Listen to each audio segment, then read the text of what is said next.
पर जब होश आया तो दोपहर के, जैसे कि मम्मी बताती है, 12 बज रहे थे। एंड मैंने उनसे बोला कि मम्मी इतना अंधेरा क्यों किया हुआ है, थोड़ा लाइट जलाओ, मुझे वॉशरूम जाना है। एंड उन्होंने मतलब जैसे कि पैर के नीचे जमीन ही खिसक गई टाइप्स, तो फिर बोली बेटा धूप निकल रही है, इतनी रोशनी हो रही है, ये क्या बोल रही है तुम।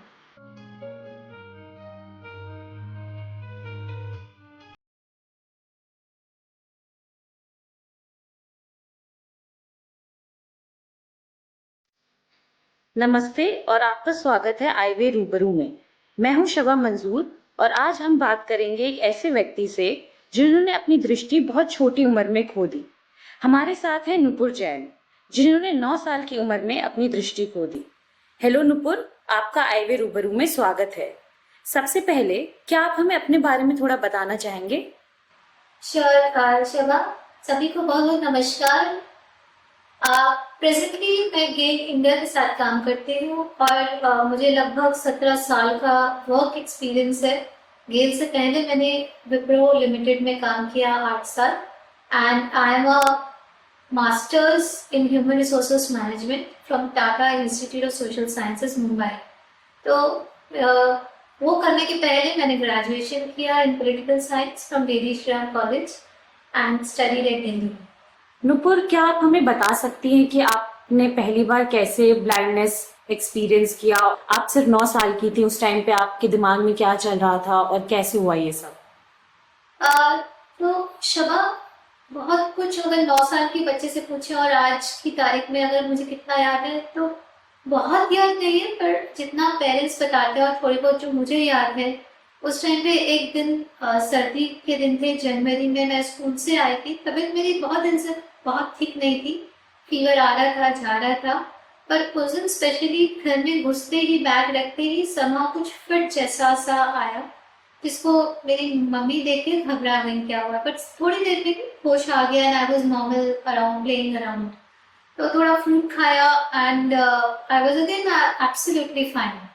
पर बुखार चलता रहा, तो उसको देखते हुए मेरे पेरेंट्स ने मुझे डॉक्टर एक हॉस्पिटल में एडमिट किया। एंड थोड़ी दवाइयाँ चली और उसके बीच में कोमा में चली गई थी। मुझे खुद को नहीं पता क्या हुआ, मेरे पेरेंट्स को भी नहीं पता क्या हुआ। बहुत बड़े हॉस्पिटल्स में दिखाया, जयपुर में दिखाया, और जहाँ पे आफ्टर ऑलमोस्ट 2 मंथ्स, 2.5 मंथ्स, एक डॉक्टर की टीम आई थी अमेरिका से। इन 1992 की बात बता रही हूँ, जिन्होंने बताया कि इनका सीटी स्कैन करते हैं, पता लगेगा क्या है। उस टाइम पे इंडिया में सीटी स्कैन भी बहुत आसानी से नहीं होता था। तो जब सीटी स्कैन हुआ तो पता लगा कि वो ट्यूबरकुलोसिस मेनिंजाइटिस था, जो कि इतने दिन से ट्रीट नहीं ठीक से हो पा रहा था। And I was still in the state of coma since 2.5 months. तो जब पता लगा तो दवाइयाँ ठीक मिली तो मेरे को होश आया। पर जब होश आया तो दोपहर के, जैसे मेरी मम्मी बताती है, 12 बज रहे थे। एंड मैंने उनसे बोला कि मम्मी इतना अंधेरा क्यों किया हुआ है, थोड़ा लाइट जलाओ, मुझे वॉशरूम जाना है। एंड उन्होंने मतलब जैसे कि पैर के नीचे जमीन ही खिसक गई टाइप्स, तो फिर बोली बेटा धूप निकल रही है, इतनी रोशनी हो रही है, ये क्या बोल रही है तुम। मैंने कहा नहीं, मुझे कुछ नजर नहीं आ रहा। दैट्स व्हेन वो रियलाइजेशन था उनके लिए और मेरे लिए कि मुझे दिखना बंद हो गया है लास्ट 2.5 महीने की इलनेस में। अब तक तो ये जानी थी कि मुझे होश में लाना है और ठीक करना है, पर अब एक और जिद्दोबहस चालू हो गई थी कि मुझे रोशनी भी वापस दिलानी है। तो वाइल मेरे पेरेंट्स इस डॉक्टर से, उस डॉक्टर से, दुनिया के डॉक्टर से बात कर रहे थे। उस वक्त फैक्स चलते थे, फैक्स कर रहे थे मेरी रिपोर्ट। पापा के फ्रेंड है एक आई डॉक्टर जो कि यूएस में पोस्टेड थे उस टाइम पे, तो उनको भी भेजा, बहुत कोशिश करी। पर मेरे मन में क्या चल रहा था कि uh, खत्म हो गया, जो नहीं दिख रहा है उसमें क्या, अब आगे कैसे बढ़ना है वो सोचना है। जैसा मम्मी पापा बताते हैं, डॉक्टर्स आते थे, मैं डॉक्टर से भी हंस के बात करती थी। तो मेरी तरफ से कभी भी वो एंजाइटी मैंने डिमॉन्स्ट्रेट नहीं किया था कि मुझे नहीं दिख रहा है तो मैं क्या करूं। मैंने हमेशा उनसे ये बोला कि अच्छा मुझे दिखा दो, हाथ लगा दो, मैं कर लूंगी। मेरे कजिन्स मुझे खेलने के लिए बुलाने आते थे, तो कहीं ना कहीं मम्मी के मन में डर रहता था कि ये तो बच्चे हैं, अपने आप देख के दौड़ भाग लेंगे, कुछ भी बात होगी तो भी भाग जाएंगे, इसको दिखाई नहीं देता तो ये कैसे भागेंगे।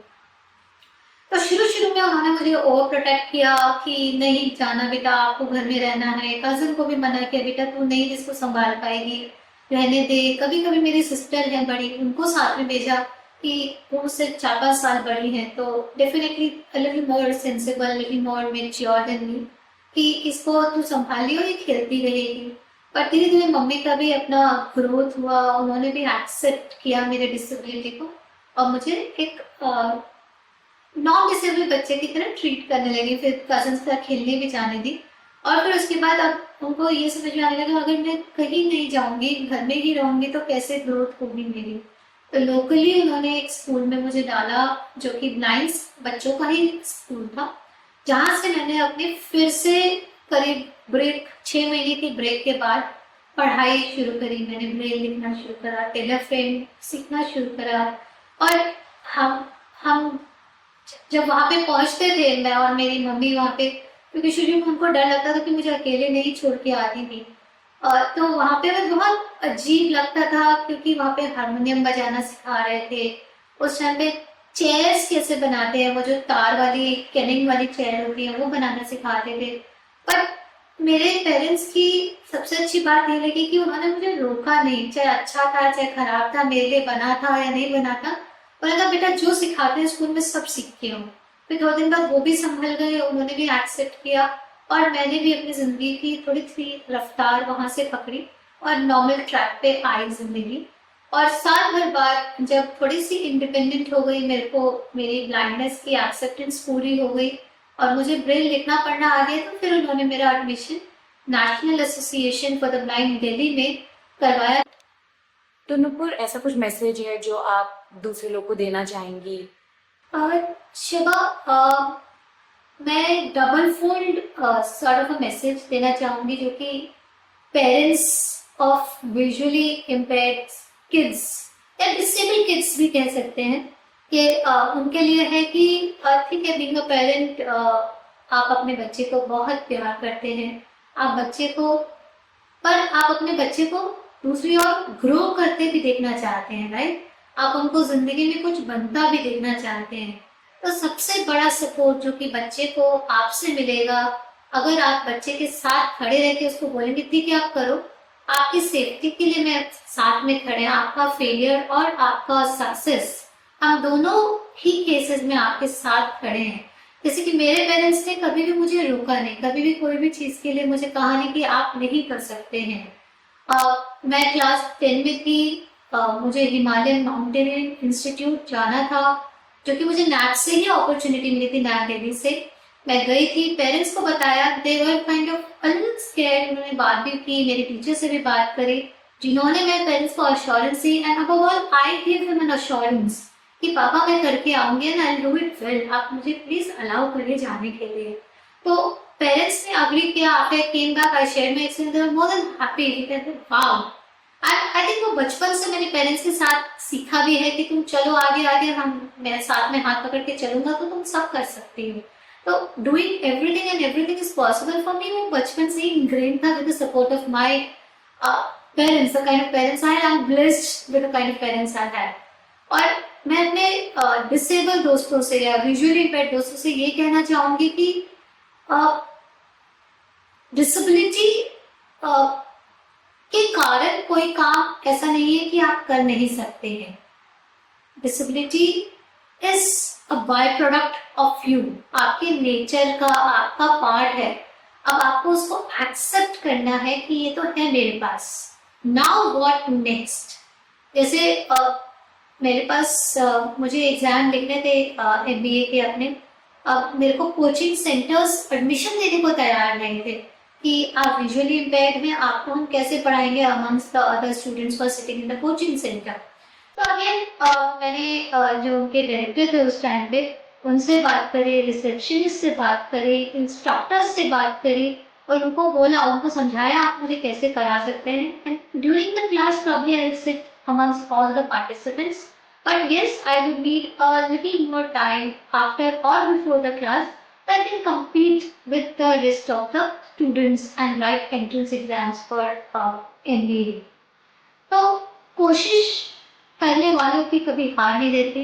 मेरा सभी से मैसेज पेरेंट्स से भी और बच्चों से भी, दोस्तों से, डिसेबल दोस्तों से भी यही कहना है कि अपने आप को किसी से कम नहीं आंकना है। हमें जो करना है, हमारे ड्रीम जो है, हमारे सपने जो है, उनको कैसे साकार करना है, हमें वो रास्ते ढूंढने हैं।